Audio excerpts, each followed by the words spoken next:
Hello there. Hi. Welcome to another episode of the Tabletop Trio Podcast. I'm Bob. I'm Joe. And we've got a fun one for you today. Joe got some new toys out in the yard and a whole bunch of other stuff. And I'm just going to have an old man yells at clouds moment today. Yeah. I feel it and I hate it. It always, there comes a day where you get mad and then you know that's when you're old. Yeah, today was my day. It happens. So, recently in tech news, Apple just released the Apple Vision Pro. Yep. A $3,500 VR headset. Yep. That has, as of right now, not a whole lot going for it. About 10 applications. Like, you have all the Apple, atmosphere and all that kind of stuff. And look, I have Apple phone watch. My laptop is a 2010 MacBook Pro, so I'm not in the MacBook ecosystem anymore. I literally can't update to whatever the newest iOS is. No. And Google Chrome is like, yo, if you want to update, you need to upgrade. And I'm like, no. Yeah, they're yelling at Windows 8 too. Yeah. But the thing that's driving me insane is how people are going around wearing it, and it's like a TikTok trend now. Oh. It's always the TikTok that gets people to really just hate you more. Pretty much. Hello, 4am Watch, and yes, it is. It's probably my oldest hoodie that I have, but also my most comfortable. That's why it's the oldest. Yes. Yeah. There's a reason I haven't gotten rid of it. Stains and all. Teeth marks on the little rubber nubbins. So I am a fan of what Apple's trying to do with the Vision Pro because I am a VR user and I know that to get mass appeal of VR, someone like Apple needs to basically make it look cool. Yeah. But yeah, like wearing it on like the subway, or I saw people walking around the mall or walking around the streets of New York. Yeah. So I saw a TikTok today of a guy going into a coffee shop, ordering his food. He had his food order on like the Notes app in there. So he had that up while it's in like pass-through mode. So he's able to read his like checklist, and he's sitting there, he's talking to the guys like, yeah, I'd like a large latte with this and that and the other thing. And then I'll have one of these. Oh, and like checking off as you go. Yeah. Oh. And then no. he also goes to sit down at his table, and he's sitting there eating his food, and he's like scrolling through everything, but everyone else just sees this weird, this crazy guy just going, yeah, like like flailing around and everything. They had a lot of good ideas with the Vision Pro. The weird eyes on the outside, not one of them. No, not so it. I'm showing Joe the video of it. Oh. And it's literally just the guy wearing the goggles. And it's the typical, like, broccoli haircut guy. You know what I don't like about this? Is that there was a camera in the corner. I'm assuming that's a patron. So but it had to be one of their friends. It's this guy. It's apparently this Greg's Gadgets influencer. Great. So this is like a setup. Like someone 100% a setup. Yeah. But like, this is stupid. Yeah. And he's sitting there, he orders his food, and he's sitting there checking things off, and now he's scrolling Twitter while eating his food, and he's just kind of swiping. Yeah, and what's stupid, too, is it's not in front of him. He has to look down to eat, so he still can't see it's the exact same thing as using your phone. Yeah. But worse. Yeah. It's your phone with extra steps. Yeah, exactly. And it just, I know this is old man yells at clouds, but come on. Be a little more into it. And granted, I'm also the person that, like, if nothing's really going on, or if I'm, like, zoned out or checking out, I'll look at my phone sitting at the table. Mm-hmm. I'm still paying attention to what's going on and everything like that. But, like, That's one of those things where there's it's iPad kids grown up. That's what this is. I think the biggest thing is right now there are no applications for this device. It is the equivalent of the people who bought like the first generation iPhones where there was no store yet. You had an iPhone and however many apps they gave you, and that's what it is. And it's cool. It's going to grow into something because they put a lot of tools in there for people to develop. And it's Apple. It's not going to well, just go away for the most part. Yeah, they've hit a couple. There's enough Apple crazies that are just like, I need to buy this and show everyone it's clout. And I think that's where we're at right now is people have to find a way to try to feel like they justified their purchase. Because realistically speaking, anybody who is buying a Vision Pro right now should be developers, people who plan on making applications, or people who are testing applications. Those are the three people who should be buying it right now. Because it's a test device. It's you're beta testing stuff. Apple Maps isn't even set up for it yet. Yeah. Like, meanwhile, did you also see the video? And there's actually apparently like actual legislation going through with there are videos of people driving in their self-driving Teslas. Oh yeah, someone got arrested wearing their stupid Apple Vision thing. Yeah, he was just like, he got arrested. The guy that I saw got arrested for it. Good. Yeah, it wasn't even a ticket. It was straight up arrested. You have to be an idiot to do something like that. Oh yeah, no, you got to be like, and I get it. No, I'm doing it for clout. I'm trying to get all these followers. Come on, man. Yeah, come on. No, like I said, I think it's gonna be good once the store starts moving and like applications start coming on, and like, there's no YouTube right now either. Like, yeah, you have to go online and go to YouTube.com. Yeah, there's no like app for it yet. Like, that's how few apps there are for this thing. And it sucks as like a normal VR user to have to root for this stupid thing to do good, because if it fails, VR fails. Yeah. And there's no in between. If this fails, then VR is gone because the mass appeal and the mass market doesn't want it. You know, I see, I don't know if I necessarily agree with that. Only because Oculus and Meta has been around. This is now on, the Quest 3. Yeah. But there have been two other iterations. But this is make or break. I don't really know if it's make or break, because this is going to be mainstream, or it's going to keep VR in its, not going to say niche. It is. But I think if the Apple Vision Pro succeeds, we are going to see a lot more mainstream VR. Right. And instead of a slight novelty that it is right now. Well, that's... You know what I mean? That's what VR needs, though. They need to get to mass market appeal. That way you get AAA games, and you get more developers, and you get good applications instead of 700 versions of ping pong.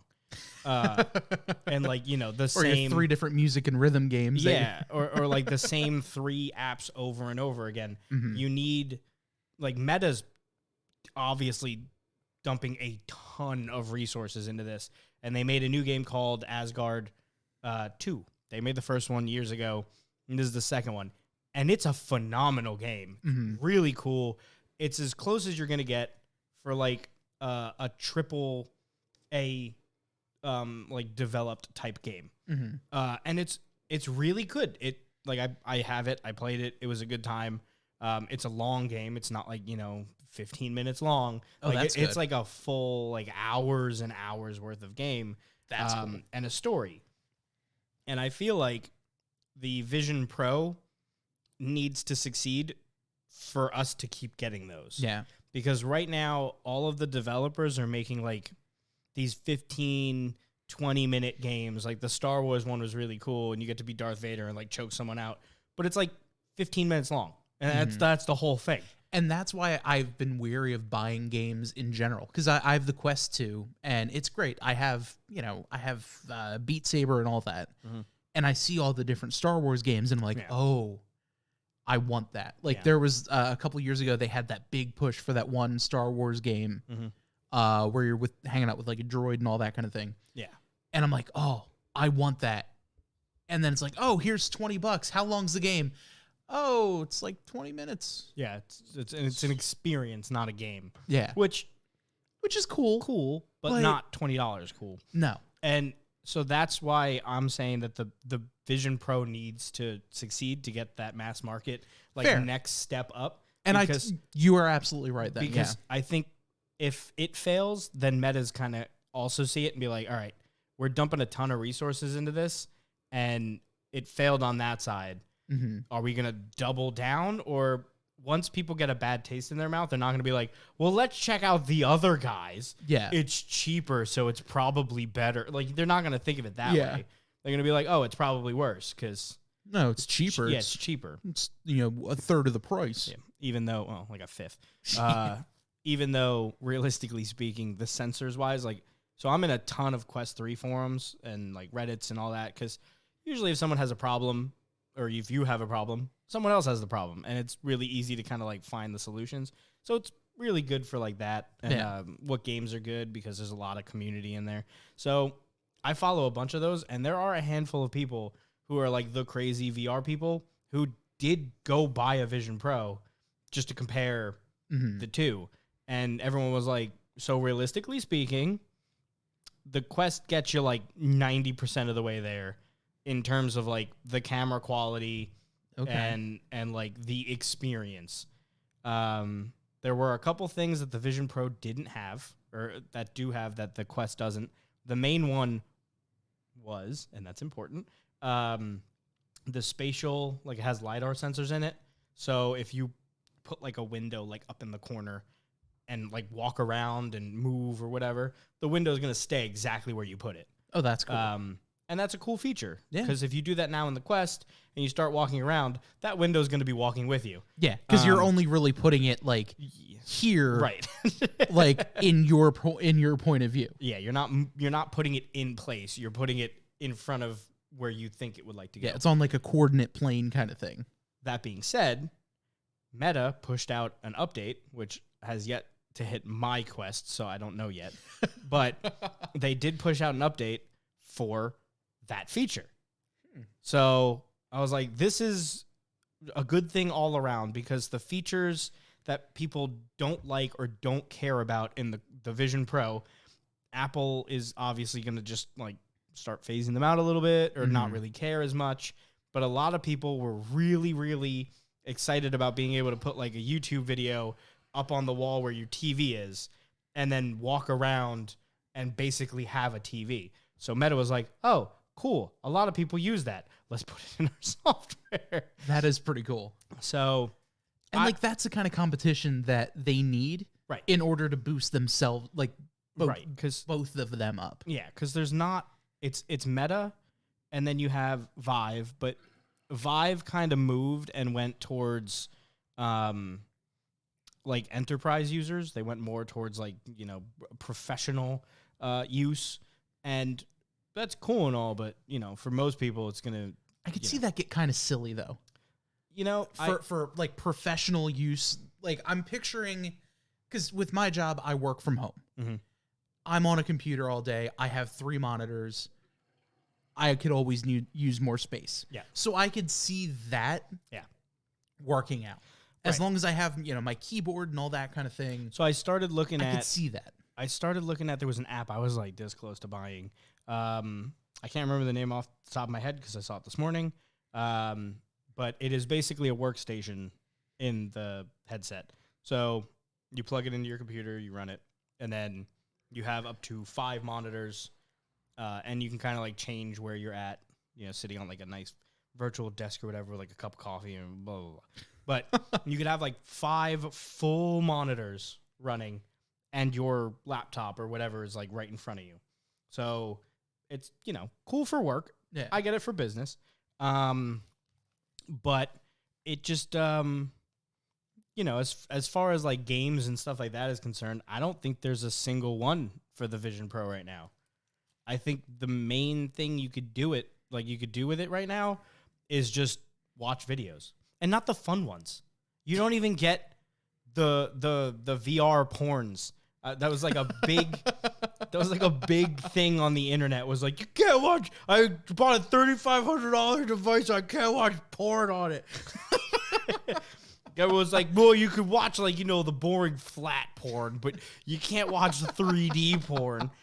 And I was like, well, I'm glad, at least someone tried. Right. So I forget why or what they were doing to warrant. I guess the applications aren't working, or like the way you view it on like a website isn't working or something. I didn't go into full details because it was just funny. Yeah. But it's interesting at how many things you can't use the device for. Yeah. So, oh look, we're getting a spam. We're so important. We're getting a spam bot in our chat. I got them deleted and banned.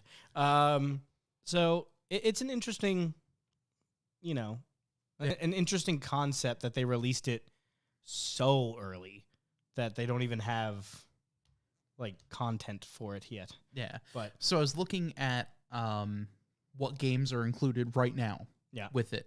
There's a game called Black Box, which is also an iOS app.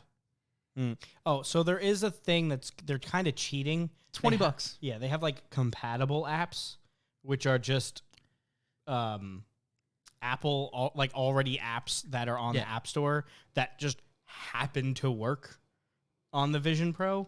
I mean, I'm sensing Game of the Year candidates right here. The games included chess, which, according to this article, is the strategy board game of pawns and kings for 2 players. Play with others in real time or with turn-based correspondence on your own schedule. I would love to know if it's like 3D chess or if it's just like the flat board and you just use your finger. Like Windows XP. Yeah. They have solitaire. Oh, good. Hearts. Yacht. What yacht? Like Yahtzee? But it's called Yacht because Yahtzee's trademarked. They have Sea Battle instead of battleships. Yeah. So they went for board games. And then they have some other like puzzle games. They have Puzzling Places, Super Fruit Ninja, Super Synth Riders, Tiny Fins, which is apparently a fish game. Yeah, you have to guide fish through. You guide a school of cute fish through rings. Okay. So it's just cute fish, then it's all the difference. Golf and Wisp.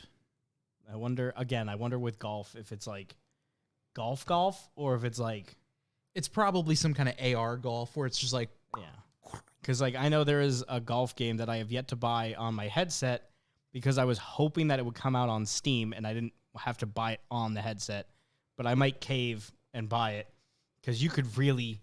So people started selling like clubs now that like you put your thing in and you could really just whip the shit out of it. There's a hockey one that I want. Yeah. So the Quest 2 is better for these type of accessories because the Quest 2 you have that ring around the outside and a lot of companies use that ring to like, put a piece of Velcro or like a strap or something back there to really just hold it down and in place. The Quest 3 doesn't have the ring anymore. It's just if you cut the ring out, like it's just no. So people have been putting it like in the stick, and then you have like a piece of rubber, and then you just screw a nut to like kind of like just clamp it on, and then just pray, and it'll fit. It'll be fine. Some of the reviews were like, "Well, it lasted 3 hours, and now I need a new controller." I'm totally picturing someone getting like the baseball bat extension or something like that. You take one swing and that thing goes through your window. So the one I was looking at was golf. And the guy he's like, it worked for a few hours, worked great. Until it didn't. Went to go hit one and it flew across the wall into a picture frame. The picture frame is no longer with us. Neither is that controller. I hope the company does good by us or by me and replaces the controller that they just broke. And I'm like, that is terrifying. Because that was the highest rated thing for mine. And I'm like, I really want to play golf, but I don't want to send a controller across the room. Just do it in a padded room. You're fine. So I guess we wait. So, because that's what I wanted to do too. There's a hockey. It's meant for like hockey training and goaltender training and everything like that. Yeah. Where you could either just do handheld version, or they make a mount that you can actually attach to your hockey equipment, like the goalies to their glove and to their blocker, and you actually get into your position. And you have to try to react and actually react to where like the shooter is and how far they're going to be and everything like that. It's produced by the NHL. Oh, it's like legit. So it's like legit. And there are some minor league goalies who are using that as like a training kind of thing. See, I love that because there's a baseball one out too. That I saw that one. Yeah. I was like kind of interested in because you could buy the, like, I guess it's like a half bat and you put the controller in, or you could buy a thing that goes on the bat and then you use your bat, like a real bat. Yeah. And it's a batting practice like in VR. And I was like, oh, that's really cool. I need it. And then I went back to like, I don't want to send a bat across the room. So I'm waiting on the Quest 3 and accessories that, hold it. Yeah.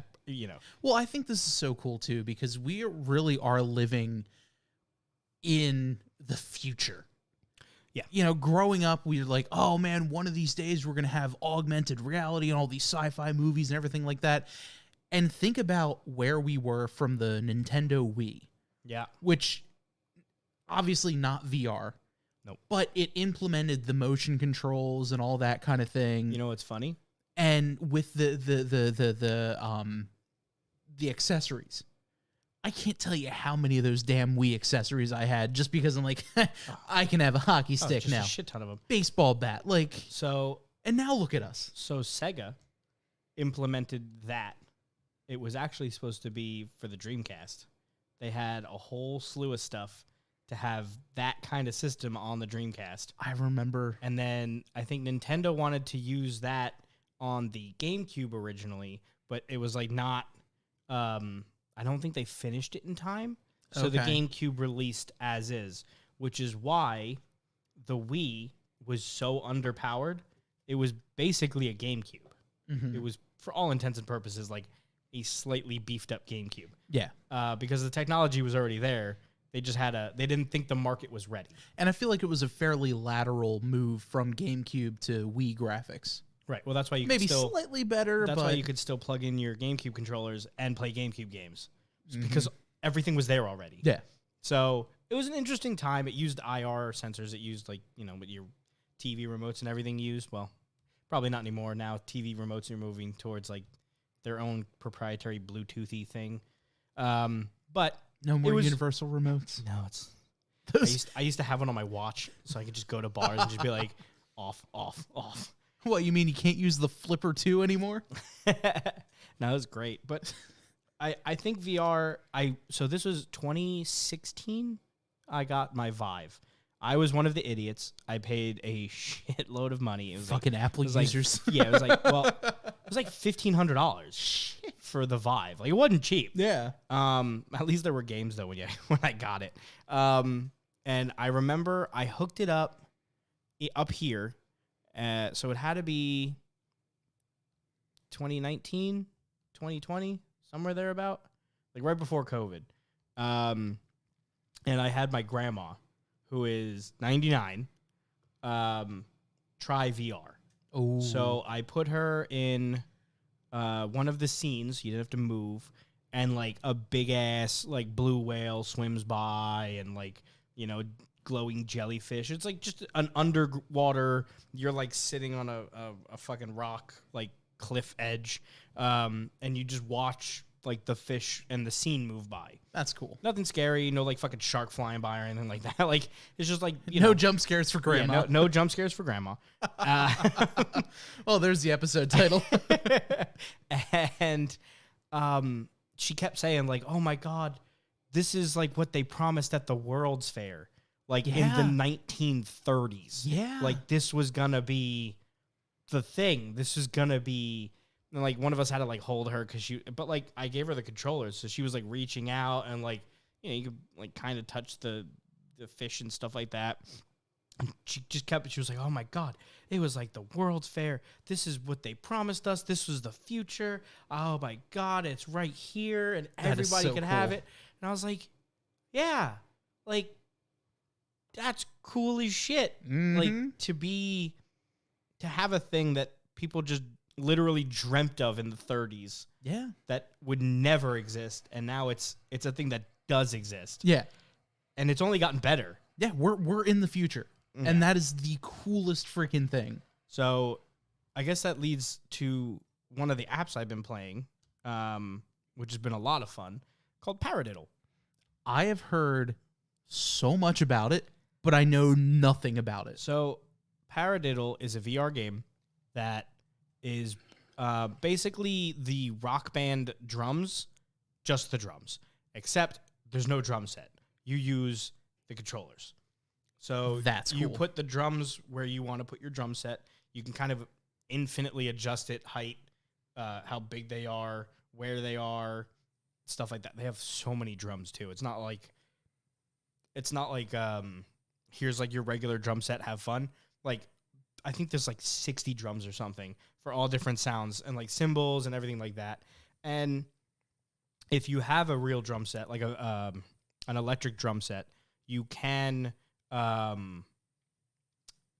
input it into the game with like a MIDI adapter and then actually map your electric drums to the game. So you could still play. That's cool. And actually have the physical, so you have the physical. And then you could use any USB kick pedal. Okay. To like just click it for like a bass drum. Or if you have the original Rock Band pedal, you could plug that into the microphone jack of your computer and then let it know that the microphone jack is the pedal because there's like an option, and then use that as an actual kick pedal. That is so cool. Yeah. So that was cool. And I think they have like, if you had your Rock Band drums, you could put it in, but I wouldn't, because you actually can get more drums like virtually. So it comes with like Neil Peart's drum, like drum kit and everything. I'll go that far. But it was it comes with like a handful of songs that are like, their songs, and it's okay. And then the big thing was people could enter their own songs. You could just put it in a folder. It's right there, and they're like, "Here you go.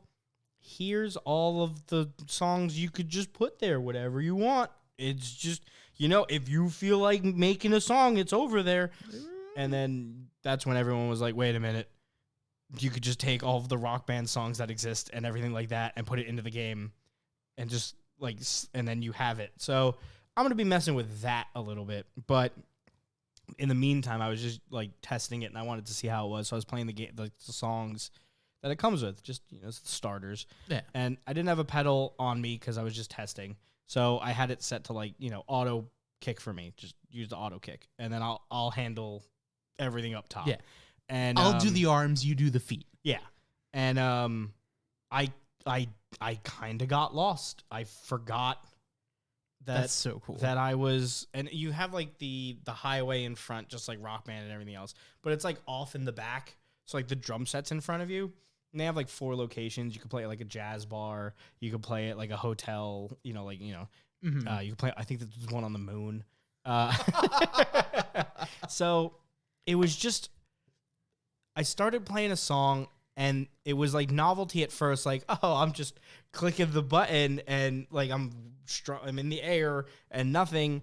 And then it was actually really responsive.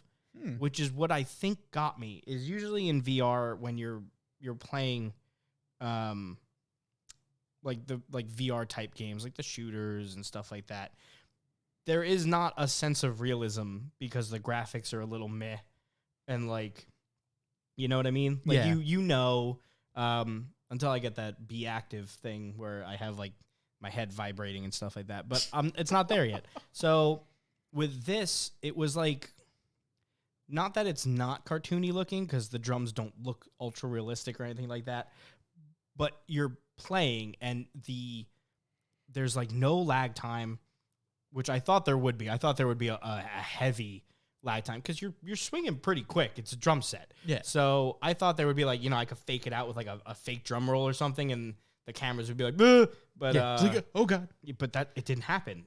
It knew. I guess it accounts for if you start moving fast enough, it knows what you're trying to do. And I mean, I was doing pretty simple like beats because I was trying to stick low level. But I did get lost. Like I end up, after I played a couple songs, I was like, holy shit, like, wait a minute. These are fake. There's nothing here. Yeah, I'm just sitting in my room right now. Because like when you're hitting it, your natural reaction is to hit the thing and then move up because there's a thing there. You can't hit through it. You got to hit it and then move up. Yeah. And so even though the thing was physically not there, I was like, I knew I was hitting it, but like not hard, but like hard enough. Granted, I've played the drums a little bit, so like, yeah. Mm-hmm. But it like truly was one of the first times in VR where I was like immersed. That's so cool. That was one of the few times where I was in VR and I was like, oh shit, this was virtual. So that was a cool experience because like I said, it's almost 8 years now of me having VR. Mm-hmm. And it really hasn't been a lot of like, I'm super immersed. Oh, VR is the best and I feel like I'm there. It kind of is just like, it's a fun thing I'm playing, but like, I know there's a separation. This was the first time where I was like, if I closed my eyes, I was playing the drums. Like there was no, so it was really cool. Cool experience. Yeah. If anybody is interested in learning how to play the drums, this would be a great way to do it. Especially because you don't have to buy a drum set. And if you have kids that want to learn how to play the drums, you don't have to hear them. As a brother of a drummer. So, yeah. I've never gotten to that point of like fully immersed, but there was one where I'm like, it's on like the Steam beta thing called Maestro. And I think you told me about it, where you are literally there conducting an orchestra and it uses hand tracking instead of your controllers. Right. So there's no controller needed. And there's actually a thing in there where they're like, all right, grab a pencil and hold it in your hand. That is your baton. And they're like, are you right-handed or left-handed? So you go in and you actually have to sit there.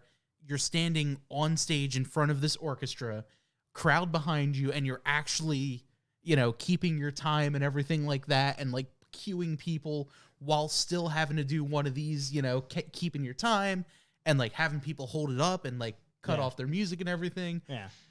That was one of those things where I'm like, yeah, I can see VR. I get the love people have for VR. Yeah. Because that is just so cool. Yeah.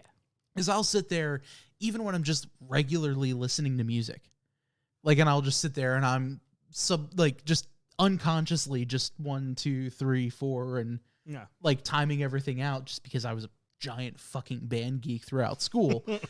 But I'm sitting there picking up and now I can do this. And granted, it's just like the beta version. Yeah. So it's just one song, but still, and it's the only song, and it's like like we were talking earlier, that 20-30 minute experience. Yeah.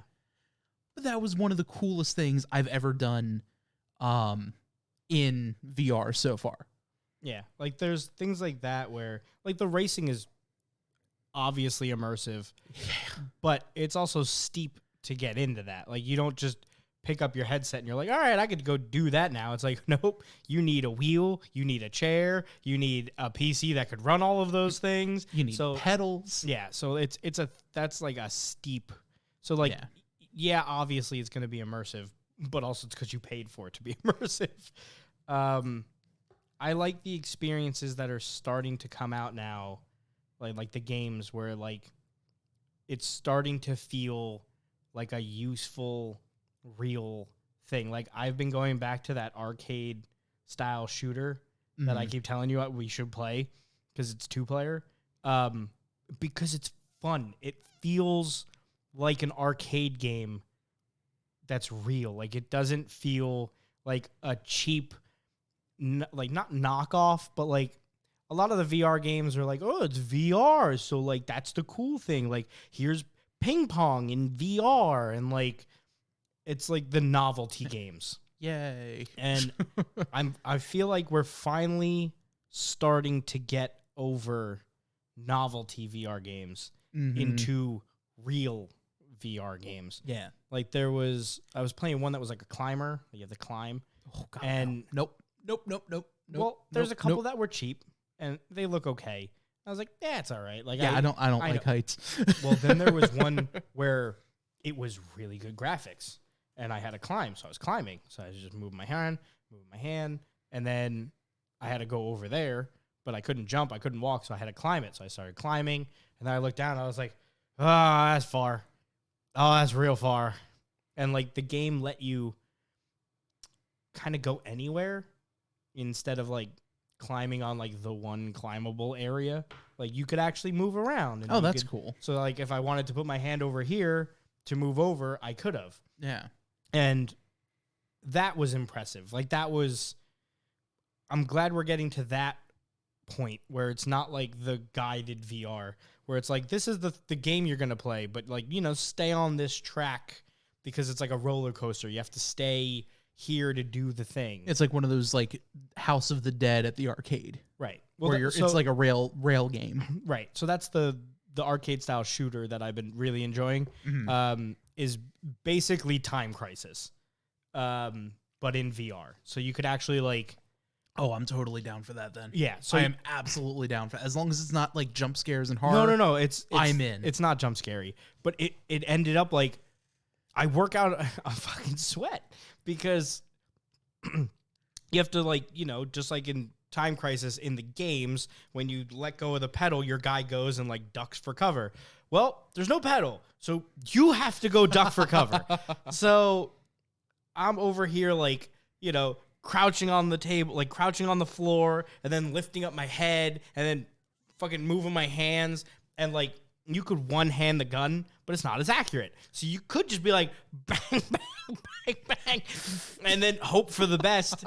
Or if it's a pistol, you could like, double up, and the game knows you're doubling up, and then you can get better accuracy. And when you have rifles, you can put your hand in the front of the rifle to get better aim and stuff, and like you can actually look down the scope if you really wanted to. So it's like, that is so cool. Yeah, like yes, it's a silly arcade game, and it is basically Time Crisis, but so we're streaming this soon. Oh my god, it truly is one of my favorite games right now. Like I have the boxing ones and I have all the other ones, but the silly, stupid arcade one is the one that is holding my interest the most because it's fun. It feels... It's interactive. It rubs the nostalgia, but like new at the same time. It's like, oh, you loved Time Crisis and House of the Dead and all those style games? Oh, I love those games. Well, here it is in VR. And I'm like, yeah, you fucking got me. Hands tied, you got me. Yeah. VR, pretty damn cool. Yeah. So... Because I've been wanting to do that. Like, I've been wanting to get more into VR because I've been using it as a pseudo workout kind of thing. Yeah. Like I try to do about 20 minutes or so of Beat Saber a day. Just something to get me moving, and I'll keep up with the tempo, and like I think it's the campaign mode or whatever it is. There are challenges where your arms need to move 600 meters in this song. So I'm sitting there, and I could easily just go wham, wham, wham. Right. But instead, I'm like, really, and I'm sure if there was a camera in my room when I'm doing this, I look like the biggest fucking weirdo. So, just like flailing around and trying to take flight. So when the basement is set up, that is something I am going to be trying to hook up, is, you know, those streamers who have like the camera and you Oh, can yeah. actually see them as they're doing the thing. It turns out it's not actually that hard to do. It's a program you run. Yeah. So I downloaded the program. You just need space. So I think when the basement's done, I am actually going to have like one of these cameras that we're not using during the streams set up for that. Oh, that'd be so cool. We could actually like, because Tabletop Tuesdays. well, my game plan was for if we do iRacing and stuff like that, I could have a camera on us or on me for the racing, especially if I get the one where you could, you know, move and stuff. Oh my god. Because you could have the camera on us and just be, Yeah. you know, watch me wreck and then look down in the corner and see me just like. Yeah. Meanwhile, I'm sitting there. I'm like, Joe, turn the wheel, get off the gas, get off the gas, get off the gas. I'm like, I'm off everything. My hands are off. I'm crashing. So I am excited about that. I also, while we're on VR, Steam Link released Steam Link VR. So instead of using Oculus VR on your PC to connect, you can go now directly through Steam. Oh, that is Which clutch. Is big and not big at the same time. It's cool that you now no longer need the Oculus app on your PC to get in. But there are a couple drawbacks in that if you have anything on the Oculus store or a Windows game that is VR a la iRacing or something like that, doesn't work anymore. So there are goods and bads. I have a lot of my games are on the Steam library, so I actually end up going back and forth. Yeah. And I wanted to test it. I wanted to see how it worked because it is new. And it worked pretty damn good. It had a couple features that are nice to have that Oculus didn't. Like it does like auto compression. So like if you have not great internet, it'll actually adjust the details on the fly. Oh, that's cool. Instead of just kind of like lagging out and then you like having a seizure. Because when it starts to lag out, boy, do you get sick real fast. Here's looking at you, iRacing. Yeah. But it was really cool to go back and forth and to have options to kind of go right from the headset and be like, oh, you know what? I want to play a Steam game. I'm going to go directly into Steam instead of what I had to do, which was go to Oculus, then go to my Oculus Home, then go to Steam Link or Steam, and then go to the Steam Home because they all have different places for you to stand. Oh my God. Like Steam, you have a little house. I have like a little garden area, and like my games and stuff are on a wall. And then Oculus, I have a different house in a different place. And so to have to go from like one to one to one was just kind of annoying. Yeah. So I like that they put that in there directly. Use VR to get into VR to get in the VR. Yeah. So you can play your game in VR. Yeah, but it's been good. I like the games that are starting to come out are fun and interesting and different. And we just need more of those developers. We need the real developers to come out. But I'm glad that like the accessory companies are finally coming out with like full body tracking that's easy to hook up. Yeah. Sony of all people Really? released body trackers that are little tiny things, and you just put them, I think it was wrist, foot, thigh, and stomach. I think that was where you put all of them. But you didn't need like the Vive. Like, so there's two different ways to track VR that are popular. One is like the Quest. There's like a bunch of cameras on this, and it tracks out. So it's called outward tracking. And then the other one is the old style, which Vive had, which had the big boxes up in the corners of the room. So you'd put one in one corner, one in the other corner, and then those were basically shooting IR signals around the room a bajillion times a second. And then it was tracking the headset and the controllers based on the infrared movement. So Okay. that's inward out or whatever it is. So I might have swapped it. But those are the two ways to do VR. The cheaper method is the way Quest is using with the cameras, but it is also becoming more popular. So with that being said, all of the trackers for the body usually used Vive as the tracker because it was easy to just add a piece of plastic with the thing on it with the sensor Yeah. and then be like, hey, use that thing up there to find me because it's easy to find. There wasn't a good way to get the cameras to sense things it couldn't see, like your stomach and your feet. Yeah, something that's behind it, below it, whatever. The cameras can't see, behind them. Yeah. So there are finally now things coming out that just clip on and then hook up to like the PC or whatever, and all you have to do is kind of run through like a quick configuration and like do like a test of like put your hands out, put your hands up, put your hands down, put your feet up, put your feet out, stuff like that. Yeah, do the hokey pokey and you're ready to go. And then they work. Like there was a guy dancing. Well, a lot of the reason people use them for is dancing. Yeah. Like VR chats and stuff like that is to, be able to. And I'm like, okay, we're getting there. We're getting there. We're getting stuff that like doesn't rely on one type of VR to function. We're finally getting close to, like I could just plug in my stuff and then turn on a game. That's so cool. And I'm glad. It's been a long time coming. Yeah. But I'm glad. So that's been my rant about VR and why it's great. So then I had a first world problem.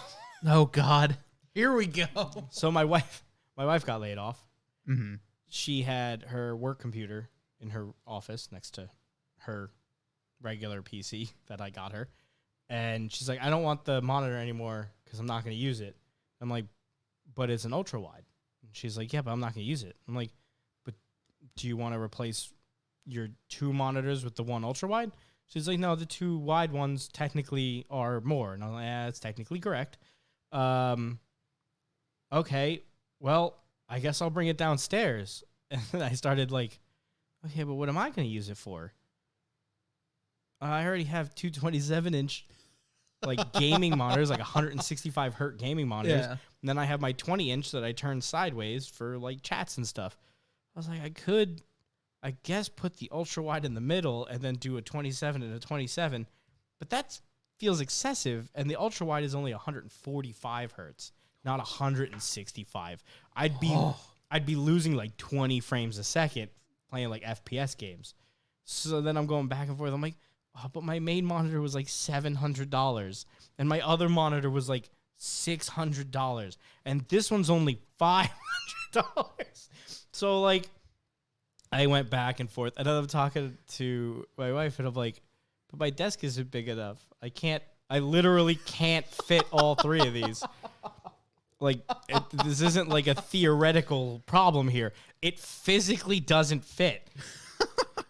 So I've been wanting the bigger version of my desk for a while. It's just a tabletop. Like the bottom, you just unscrew and slide it out. So I was like, this might be the reason. Last time I didn't buy it was because it was sold out. So the only reason I have the small one is because the big one was sold out, like the tabletop. Oh, God. So I checked IKEA, and this time the little one was sold out and the legs, but the top table was in stock. So I was like, hey. Check, please. I'm going to IKEA. Oh, so God. I picked up the top. It was like 70 inches long. Still barely fits. So now I have my 27, a 32 ultra wide, and a 27.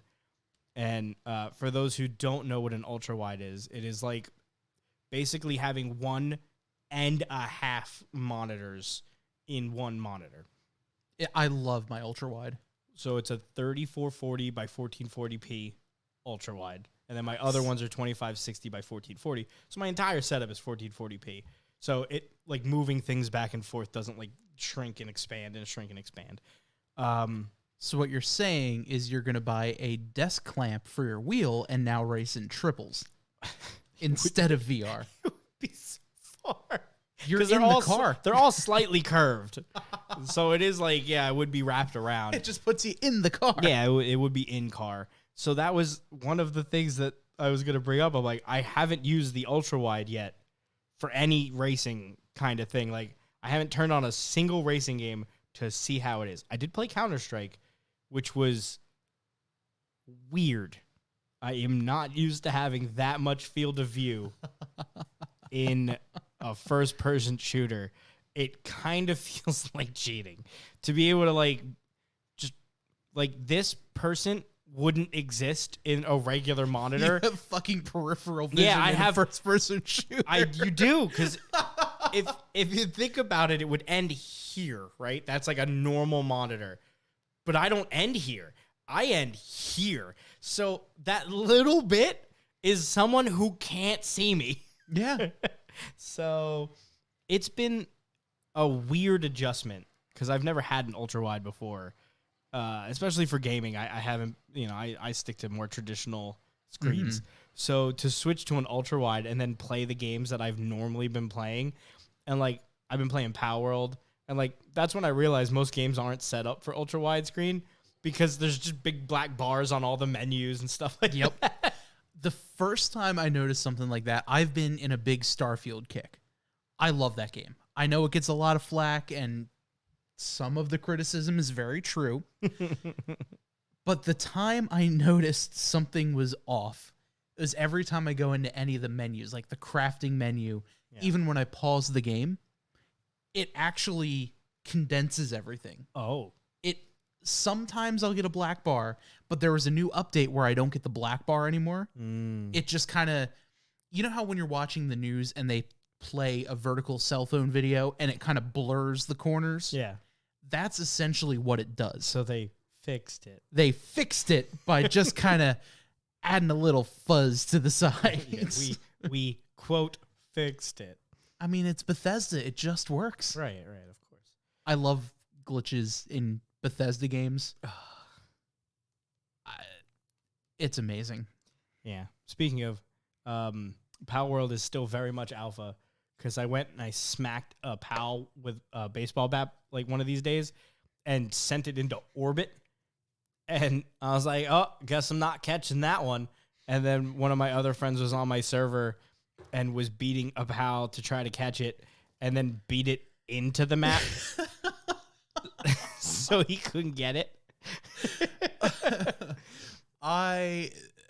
There have been so many people who are telling me I need to buy the game. I just need to bite the bullet and hit purchase. It's literally sitting in my cart in Steam. You really should. There's been pretty much consistently people playing on the server at this point.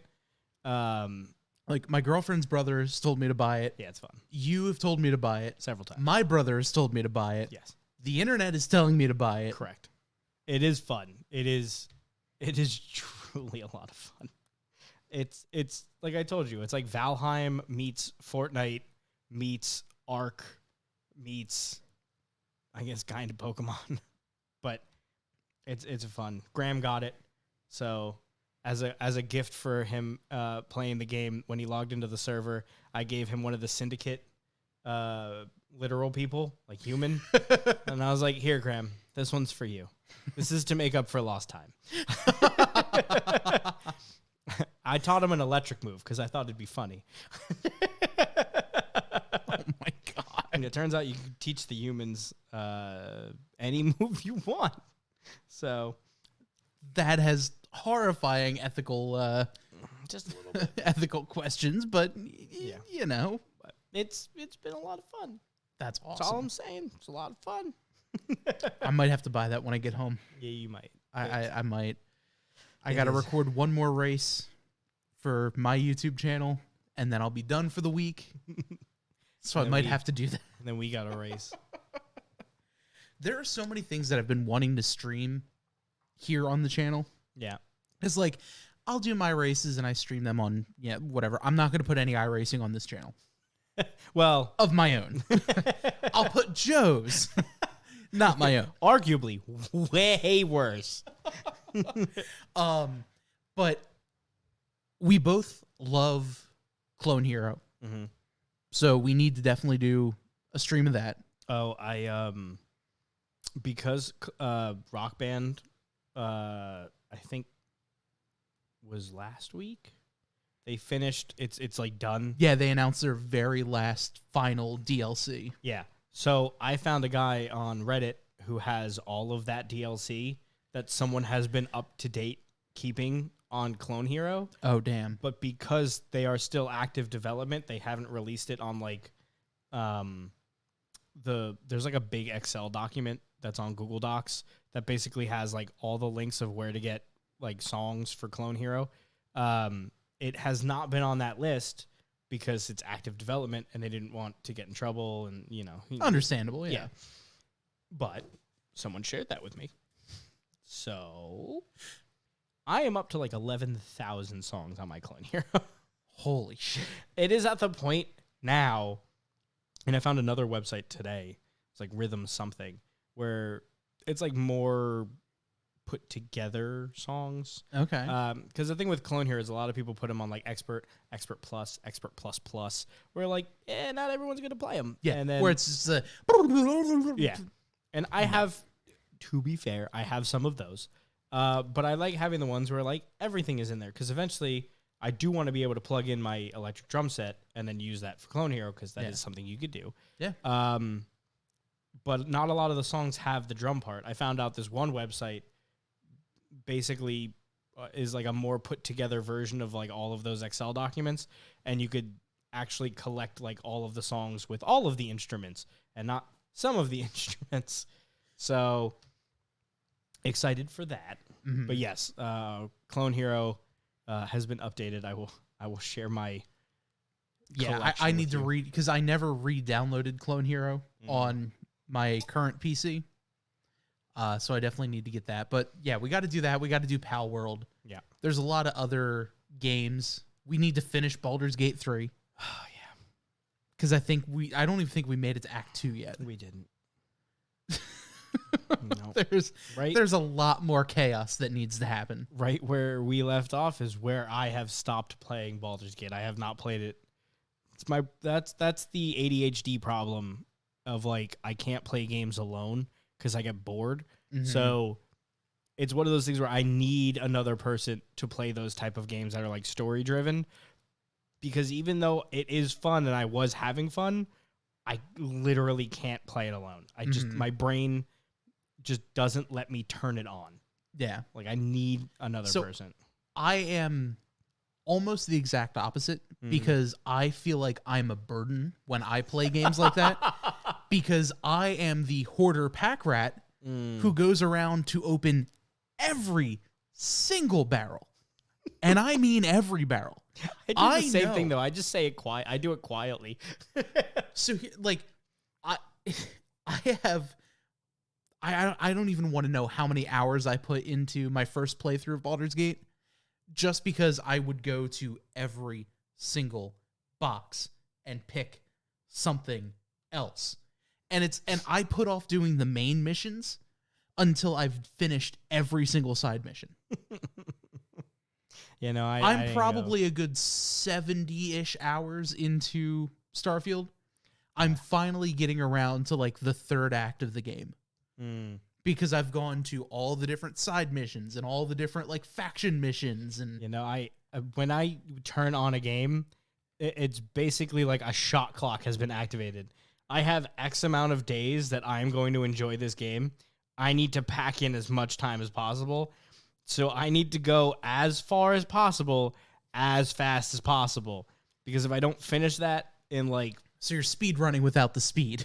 Yeah. I get like 3 to 4 days, like 3 to 4 good days. Like Pal World is even like starting to fade for me a little bit, unless other people are online. Like I can't go and just play the game because I need the other people there so like it's already starting. Yeah. And it like, I hate it. I hate it so much. Well, that's why I'm shocked you don't do a lot of iRacing. I thought you were going to say Adderall. Well, no. I haven't tried Adderall in gaming yet, so I don't know how that works. Oh, I think we both know how that's going to work. I don't know. It can go 50-50. I could either be really into it but still need other people, or like not give a single fuck and just zone in like I did when I was like 14. I got to get you better at road course racing so we can do the 24-hour races. You, me, 2 other people. I would love to do that for... that fundraising Extra Life. That is on November 2nd. I just looked it up. I was actually going to sign up. I was this close, but then I think I needed a little bit more information, and I was like, oh wait, well maybe we'll do that later. we should probably start planning now, because knowing us, it'll be like, hey, we have all these great ideas. Oh shit, it's November 1st. Yeah, whoops. Isn't that tomorrow? Crap. Yeah, no, I want to get people involved. But I think we both have some pretty good ideas for content and all that kind of stuff for it. Oh yeah, So that should be a definitely good time. I think that'd be a lot of fun. Fundraising is always, a thing that I think we always try to kind of help and make sure, we could do what we could do. Yeah, exactly. Plus shenanigans, just 24 hours of shenanigans. Yeah. I know they're like, you don't have to stream the whole time. And we're like, no. What we do. That's not how this works in this house. We would just have to find a central area to keep the computer and swap things back and forth. Yeah, move things. I might bring my computer from my house to bring as like a secondary setup and have that plugged in. Have like 60 foot HDMI cords for everything and like make sure we're good. No, I think by then hopefully cables everywhere. Our basement should be done so we can kind of like use the basement as a central hub for 24 hours. Oh God, the poor smell that's gonna be down there. Oh, it's fine. We're gonna have a bathroom down there and a shower. We'll be able to move in between. But like, I want to get like other people involved, like not just the two of us. I want to get like a little team that we can kind of like switch back and forth and be like, all right, I'm gonna go nap for like an hour. This is what's going on over here. Or like, I'm gonna shower because I just played VR for 3 hours. Like, I'm gonna go over here. You guys take control. Yeah. Hey, we're gonna go over here. The B team's coming in. Yeah, arguably the A team. We were the B team. But it's something that I'm excited for. But we could even put up a little stream of our bird buddy. That is true. So last week, I bought up Bird Buddy. Bird Buddy is a little birdhouse that you could put wherever on your outside, as long as you're in Wi-Fi range. It has a little camera on there, and as birds come in and sit on the little thing to eat, a camera turns on and just takes like a minute worth of video, and then a little snapshot of like what it thinks was like the best. And then you get a little notification like this. Yeah, like that up on the screen in the upper right? My left. Right here. Well, my left looking at you might be your right. I don't know. I don't know how this works. Yeah, I don't know. I just hit the button to make the picture change. So you could see in the bottom corner, it actually does check out what bird species. Right That's there. On the bottom left. Right there. Yeah. So it's a really cool app or device. I don't know what you want to call it. Cool. And I think the most fun part is you get little mailbox. You get little what do they call them? Little ring camera for birds. Pretty much. That is so cool. How like I have one of the videos up on the screen right now, and that looks so cool. So you get postcards.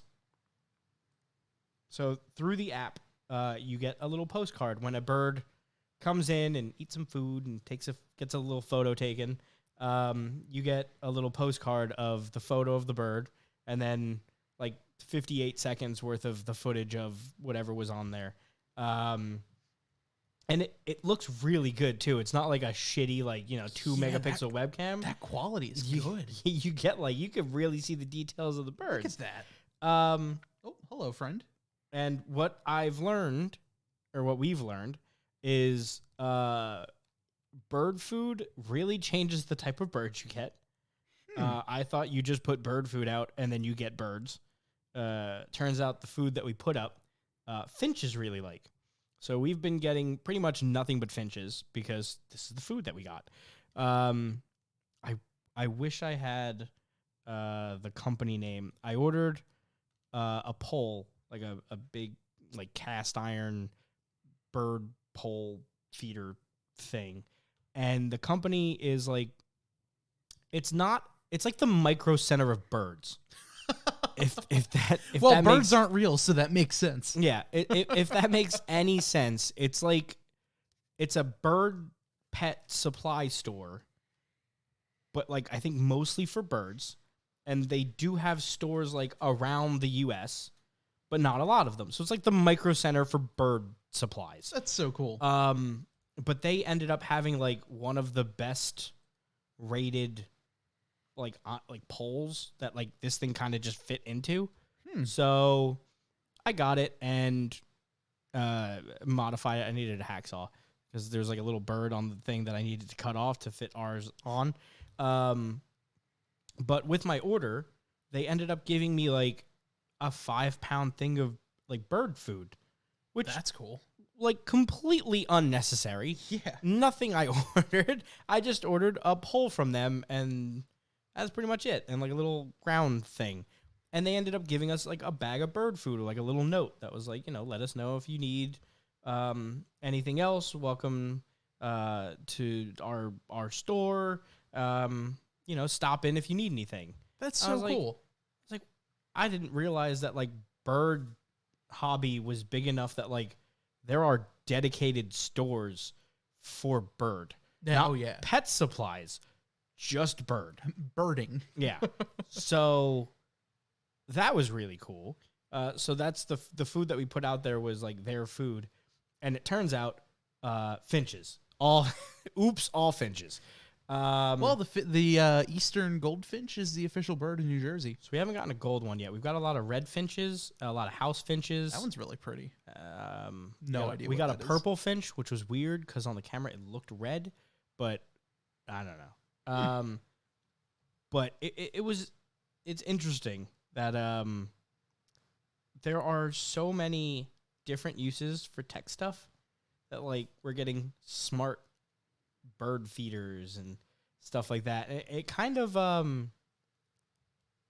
it's an interesting thing that like our generation, and I guess it would fall under Gen Z. We're like going back to like the simpler times. Like, right? Why don't we look at the birds? Like, let's go look at the birds. Let's go to the park and look at the birds. Yeah, we want to just look at the birds and just relax and like take cozy time. Yeah, and like that's kind of what we're going back to. Oh, I love it. I'm all for that. Yeah, and it's so funny to be doing the same thing that like the older generations did, but just like new twist. It's techie. Like yeah. It's the thing you did, but like better because you needed binoculars and you couldn't really take a picture, or you did, but you needed like. I was getting ready to spend like $3,000 on a camera lens that could zoom far enough out to take a picture of the bird while it sat there and ate a fucking seed. And then this company was like, yeah, why don't you buy this bird food feeder that does the whole goddamn thing and wirelessly for like $2.99. And I was like, yeah, maybe I will. Maybe I will. You don't know me. And I thought it was kind of going to be like a cheesy, like not great quality, but like a fun thing to have. And then we hooked it up and I started seeing the photos come in. I'm like, oh, damn, this is like, that's really good. This is real. This is. And if you're watching this on Twitch, and again, if you're a podcast listener, you can check this out on YouTube as well, as well as the VOD on Twitch. I have this shrunk down. Yeah. So, I mean, that's pretty damn good. Yeah. It. I mean, I'll blow it up a little bit more for our Twitch viewers here. Yeah, I could blow them up. This is like the normal size that they give you. That's so cool. So you get like little postcards, and then through the app you could actually explore other people's feeders.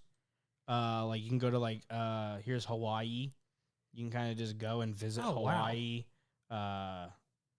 Tropical gardens, stuff like that. So you can visit like other people's bird buddies, which is hilarious. But also my wife sent I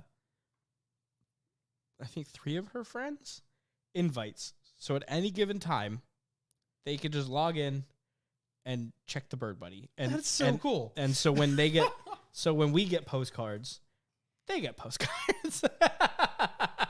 That's awesome. So it's like a fun little. That's cool. It marks these as a mystery visitor. I think because there were 2 of them, it was confused. Because I think it followed up on that with what they were and mystery visitor. So, house finch. yeah. But Mystery visitor. So- it's just its butt. so I grabbed that photo specifically because it looks like it's doing stanky leg, and I laughed really hard. So I saved that photo. It's pretty good, not gonna lie. So we get a bunch. We have it set to like burn the most amount of battery, but give us the most amount of pictures. Mm-hmm. Because they're fun.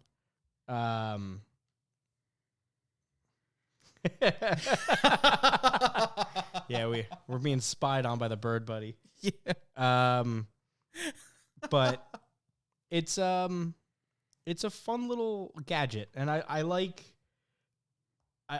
that we're still able to do the fun, like old style things, but just with like a new twist on it. Yeah. Like, Yeah, my brother went bird watching yesterday, I think, actually.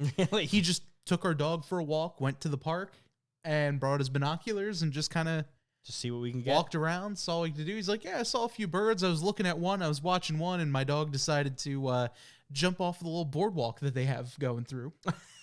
And like, it's probably just from like jumping off the table, maybe Yeah. even like shorter. Yeah. But he's like sitting there. He's got like her 2 leashes because she's a psychopath around his wrist. And he's like looking through the binoculars and everything, and she just goes, "Herp." You know what would be fun? Down there. Yeah, you know what would be great? Over there and not right here, because something smells like something and I need to check it out. Yeah. What does it smell like? So, it's been fun. I That like is so cool. I like things like that. Like I like that we're going backwards but forwards. Like we're Mhm. gardening again. Our generation is farming more, but like all local. Yeah. And I've been seeing all of these like urban farming tips, like how to maximize small properties to get like mass amounts of. And I saw they use the Home Depot buckets, those orange buckets. So they just build a 2x4 frame, literally just 2x4s that hold 3 buckets and then another layer, 3 buckets, another layer, 3 buckets. It maybe takes 3 feet by 4 feet worth of space. And then each one of those buckets, they put a tomato plant in. Oh, Each wow, tomato okay. plant grows to about 5 or 6 feet. So they end up having 9 tomato plants in a 3x4. And I'm like, that's so smart to just use such a small amount of space, but get that much and then not have to dig holes in the ground. Like, you don't have to go and dig them out later or whatever, Yeah. change all the dirt. You just dump out the bucket and then put fresh dirt the next year that has all the nutrients back in it. You're good. I'm like, smart. I'm probably going to do that this year. Right? Well, even sitting here, you have your garden plant thing there. Yeah. You got the small little herb garden thing there. Yeah. You're growing your avocado. Slowly but surely. We actually have apples in there too. My wife's trying to grow apples, and I think they're like 4 or 5 inches now. Like, those are like legit. Those are apple trees. That's so cool. She's got 2 apple trees growing in here. I was like, are those? She's like, yeah, those are apple trees. I'm like, how long is that going to take to have apples? She's like, I don't know. I'm like, should we find out? Like, is this like, it's like a 10 or 15 year process? Is it like 3 years? Like lemons? Like, what are we going for here? We'll find out. Turns out 7 to 10 years. So My brother did something similar. He graduated from basically with a degree in ecology, and because his school is extra, he got a tree as for graduating. So he took that tree. It's like what we used to get in Earth Day and planted it in like my grandmother's backyard. That's now his house. So he's growing a tree that he got at graduation. And it's been there since he graduated. I don't even know how many years ago. That's funny. Like 5-6 years ago. It's, just growing in the back, little tiny sapling. So do you remember when we were in like elementary school for Earth Day, they used to give us the little fucking sticks? Oh It yeah. was like this big. So my dad used to take those and just plant them in the backyard. My grandfather would do that. So when we left our house, there were 6 or 7 of these fucking 15+ foot Christmas trees that my dad never thought would actually grow in like the most random locations. Because he's like, just put it in the ground. Something will come out of it. Fine. And I don't know if they do that anymore. I don't know if the kids get like the trees anymore for Earth Day. I don't know, but that was so cool because my grandfather would do that for me. Mine would never stick because he would put them, and my grandfather, old school Italian, Mm-hmm. like his mother was pregnant with him when they immigrated to America, Mm. like old school Italian. And he would have all these plants and shit all throughout the house. He had his huge garden in their backyard. Mm-hmm. All the bushes and whatever trees and plants that I'd bring home, he'd pop them in. Like, they had a cherry tree in their backyard. And every year we'd go in, we'd pick cherries, eat them right off the tree. Yeah. Oh, it was so good. So great. Yeah, we were same boat. So one of the guys at work, there's not a lot of like the full Italians at our work job. There were like, at one point we had like 4 or 5. It was a lot. And they were like, one of the guys was like, "Oh, him? He's a guinea." He pointed to me. I'm like, "What do you mean I'm a guinea?" They're like, He's like, you're a greaseball Italian. I'm like, "What the fuck is that supposed to mean?" He goes, You're like the Italian. You're like, we're like normal Italian. You're a greaseball Italian." I'm like, "Says what?" He goes, "I bet you have a fucking whatchamacallit tree in your house, like in your backyard, Fig tree? a fig tree." And I'm like, "Fuck!" It's okay. Same. Shit, you got me. Damn it. Not only my old house, but now my new house. Shit. So That's my dad. So my fig tree that we have in our backyard is a sprig off of my grandfather's fig tree that he had in his backyard. Mm-hmm. And when I move out, I'm taking a sprig of that, putting it in my backyard. I hate figs, yeah, but I'll do like fig jams and like that kind of thing. Mm-hmm. But it's like a family tradition. Like you got to at this you point. gotta. So sorry, Ange. You're probably not watching, but if you are, we're getting a fig tree in the backyard. You just gotta, You you have gotta to. get one. It's a rite of passage. Mhm. And the thing is like, we don't have a ton of space, and I wanted to put trees in the front, like, because our trees died in the front because they were old. And I forgot you had a tree in the front. we had 2 trees in the front, and one was growing into the power line, so it had to get pulled down, and the other one that we love died. So it was like 30. I think when they cut it down, they did like the thing. It was like 35, which is wow. actually long for those type of trees. They're not supposed to. They only live for like 25 years, turns out. But we wanted to put new trees in They the have front. like a white lighter somewhere in its like pocket or anything. So, well, the game plan was I wanted to put like fruit bearing trees in the front. I'm like, oh, fuck it. Why do I don't want boring trees. Oh, every summer they turn red for 5 minutes. It's like, give me fruit or something. Like, I want like apple trees or like, I don't know, peach trees or something. And my parents were like, you can't put those in the front. I was like, why not? Yeah. He's like, because then people would just be walking by and taking them. I'm like, so? Okay. First of all, I'm in a cul-de-sac. Second of all, and the thing is going to produce like 800 pounds of food. Yeah. Like, what am I going to do with all that? Neighbors. Yeah, I'm like, here, yeah, have some. Do you want a lemon? Like, Yeah. Well, we were gonna do lemon, but you can't. For where we're at, they won't. They'll freeze. They'll die. Mm-hmm. So we're gonna do indoor lemon. So we're gonna have a little dwarf lemon, that we can keep. that's cool. Because we want lemons. They do lemon and lime, and they basically grow them next to each other, and then entwine them. So as they grow, they like literally let them wrap into each other. Like they promote them wrapping into each other, so that by the time they get 3 feet ish, all of the branches are everywhere. So that you're getting lemons and limes. Like looks like it's one tree, but it's not. It's two That's separate so trees. cool. So I want to do that. God, I need to get a house. It's like the best cocktail tree. Oh yeah. I love 4M Watch says Joe makes fresh sauce and freezes it. Our freezer's like an Italian grandma's. Yeah, that is true. The only thing I have to do. God, that's my family too. The only thing I have to do that is a little and different. I'm not even Italian, technically. I have to get the white T-shirt. God. That like has a very obvious tomato sauce stain, like right around here, and then just never clean that stain out. That's the shirt. That's the sauce shirt. Yeah, it's the permanent sauce shirt. You know it's sauce day. You know it's sauce day when there's the shirt. But yeah, no, I want to do the big one. I wish I had Italian music on this. I have the French song. Yeah, you have the French song.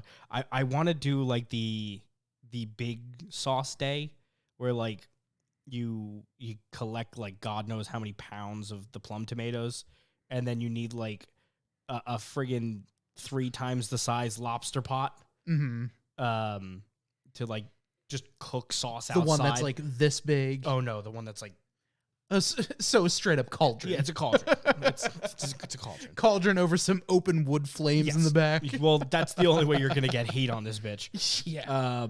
And I would love to do it outside. I would love to do like the full like tomato sauce, like all the jars. Everyone come with a couple of your friggin' mason jars, like the 1 liter mason jars, and then just start handing out sauce. Just friggin' God knows how many we could make. Just I am all in on that. Send it. I would love to. That'd be like one of my. And then I'll wear my apron the whole time that says I will feed goddamn everyone, because that's what I want. But yeah, that is so cool. It's cooking has been fun. So Elena, like I said, my wife lost her job, but she's been home. Like she's still applying to jobs and all that other stuff. But she's like, well, let me try to make bread. And pizza turned out pretty good. So she's going to so she makes more pizza. So she makes the dough. The dough doesn't take that long. It has saved us so much money in ordering pizzas because pizzas got expensive. Yeah. Pizzas here are like $20 each. And if you want to add a topping, they are charging like $3 to $4 per topping, which is wild. That is ridiculous. To add $4 for onion, what are you going to use? A quarter of an onion? That's like what? 30 cents? Yeah. It's wild. But whatever. It's delicious. I get it. But we started making pizza. So she'll make the dough, and then I'll put a bunch of stuff on it. And then, I made a white pie. It was fucking phenomenal. I put not Taylor ham. Pork roll. Yeah, I know. I almost said it. Emotional damage. No. Yeah, I know. I'm sorry. I didn't mean to. No, I Finally, you got to use that button. I put pork roll on a white pie instead of ham. Ooh, okay. It was so fucking good. Because I bought like the really thick cut pork roll, which I didn't think it was Bowl and Basket. It was ShopRite. When they said thick cut, I was not expecting how thick they thought it was. It was like legit quarter of an inch. I can only because I'll do like a pork roll egg and cheese sandwich for breakfast. I only get the thin cut kind. Yeah, that's what I always because knew. it's the normal size. Honestly, just looking to get in a. Oh yeah, I've gotten the thing before, but I was at the store and I was like, let me just get the 4-pack of thick cut. That should be perfect for what I'm going for, because I'm going for more of a cook, less of a pork roll, egg, and cheese. Yeah. And I opened it up and I'm like, well, that can't be right. And it's like sealed. I'm like, there's no way 4 pieces are in here. That's fucking ridiculous. It's like 1.5 inches thick. Yeah. And I open it up and 1 piece come out. I'm like, oh damn, she thick. Got me a chunky one. But I cut it up and I threw it onto the pizza and like. But then my wife started, she's like, I want to make white bread. I'll make sandwiches. That way, I could make you things for work and save money and then, bread. So she ends up making white bread. I have a device thing that her mom device got us. is singing, by the way. Yeah. I don't know if that came through on the broadcast. Dishes are done. So we have a device that my mother-in-law got us for making like white bread. That's like a special container thing. You like put water on it and put the thing and it does its own thing and it's supposed to look like store-bought bread. So she ends up making bread. I come home, I taste it. It's fucking phenomenal. Like, this just tastes like real bread. Like, I don't know how to convey that, like what that means. It's like every time you taste bread from a store, you kind of know there's more in there than bread, is what your mouth knows. You know what I mean? Your mouth's like, like it's bread, but I taste other stuff. It's not just bread. And it's loaded with sugar because got to keep eating more bread. So she made bread and we ate it. And I was like, oh my God, this is so fucking good. And then she ended up making 3 loaves because that was what the recipe. And she didn't realize it was 3 loaves. She's like, I don't know what to do. I don't know if we're going to be able to eat all this bread. I was like, oh, you've called the right person. This bread's going to get eaten. And just wait for a sauce day. You just dip it in the sauce. We have all the avocados. I have Kyle's hot sauce. I made some eggs. I consumed. It was so goddamn good. So, again, shout out to Kyle because we are half a bottle through, almost 3/4 of a bottle through of the habanero because my wife found it, and she really likes it. So, as I told Bob before the show started, kid tested, mother approved, and really good. It's just on everything. Mm-hmm. It's been fantastic for breakfasts, which is where we consume it the most. But like right before the show, I made Impossible burgers, and I put it on the burger. And I was like, oh, so good. That's awesome. It's good. You love it. Thanks. That's so good. Yeah, I bought my brother a bread maker for like a housewarming gift kind of thing. And for Christmas Eve this year, he's like, yeah, I'll make a loaf of bread if you want. I'm like, yes. Yeah, duh. So he made the loaf of bread, and we're sitting there having the bread with our, shrimp scampi and our modified version of the 7 fishes. Yeah. I need him to make more. He brought it to his house. It's wild. I need him to make more. It's wild how simple it is and how much you get for how little it is. And then we found out, not that we found out, but I have like 4 different flours at the house. I have like your general flour. I have pizza grade flour. I have bread flour. And so the first loaf my wife made was just general flour. Like all-purpose flour? Yeah, just bread. And it was good. It tasted great. But then I was like, we have bread flour, right? And she's like, really? I'm like, yeah, it's like 4 bread. So she's like, I didn't know there was a difference. And I was like, there might not be. I don't know. Yeah, I don't know. So she tried it Flour's again. Flour. So she tried it again yesterday because we consumed all the bread. She tried it with the bread flour. Completely fucking different.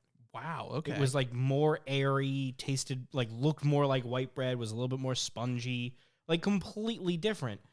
And then we did the same thing with the pizza. We made pizza with like the general flour.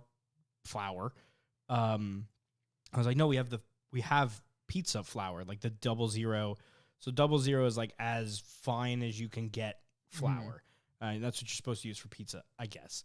So she ended up trying with the pizza flour, and again, completely different. But we got like those air pockets, like the Napoleon style, with like the big air pockets on the crust that like brown a little bit, and then like, I was like, oh shit, this makes a huge difference. Like I didn't think. Truthfully, I thought it was just like a marketing thing, and I'm like, yeah, flour's flour, and it's fucking that's that. Yeah, and then I was wrong. I was so very wrong.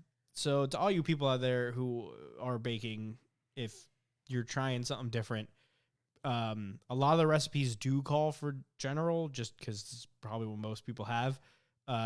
If you really want to taste something different or like more akin to the original, really go out of your way, and like if you're gonna make pizza, get pizza flour. If you're gonna make bread, get bread flour. It is truthfully totally like, worth it. Completely different. And it's wild. But like, yeah, I don't know. The bread making thing has been great. She's been going a little overboard on like recipes throughout the day. She's like, I didn't know what to do, so I made 3 things for dinner. And I'm like, why? She's like, well, you have lunch tomorrow and the next day and the next day. And I'm like, okay, maybe we slow that down. We make 1 thing for dinner. But just, try to stay active and do stuff. And then she's like, but it's good, so I want to keep baking. I'm like, okay, we'll just eat the thing that we made and then we'll have more. It's ingredients. We can make them literally at will. It's fine. Poof. Yeah, you wait a couple hours and then it exists. We could do this. It's okay. I don't need, trust me, if you keep making bread at this level, I will keep eating it at this level. My body will not say no. This is the thing I eat the most of. Even if I need nothing else. There's butter. I have hot honey. I will consume. I will never say no to bread. Never. It's impossible. Like I got home late lunch, still full. She's like, I make bread. You want to try it? I'm like, yeah. My stomach says no. Yeah. But shut up. My brain was like, we're in, and my stomach was like, I have like 4 seconds. I just give me like a breather. As you put butter on that, I'll work through it. And then that's how my body works. Quick, I'll fart, make a little more room. We're good. We're just golden. Shimmy on the chair or something. I could fit a little bit more. Hop up and down on 1 foot. It's like the people who do the competitive hot dog eating. They do like this little thing. Oh my God. And it turns out that's to aid in moving the hot dogs through the digestive tract. Oh. Yeah. The things you learn. Sorry for sharing that information with you. Well, I guess on that bombshell, I think that might be a good time to call it quits for the day. Yeah, probably. Yeah, thanks y'all for hanging out with us here tonight on the Tabletop Trio Podcast. As always, you could find the video of this episode on Thursdays on our YouTube channel, youtube.com/Tabletop Trio. Also, you could find the podcast wherever you find podcasts, as well as our website, tabletoptrio.com. That's where you can go to watch us live, check out all episodes, and all the other fun stuff that we've got going on. I can't believe we're on episode 45. Are we? Yeah. Damn. Just did 44 last week. AK, I'm uploading it right now. So you get double episodes tomorrow when you hear this. My bad. It happens. But yeah, as always, you can check us out on all the different social medias and all that. If you want to reach out to us, check us out online, tabletoptrio.com. So for one final time, I'm Bob. I'm Joe. This has been Tabletop Trio. Have a great night.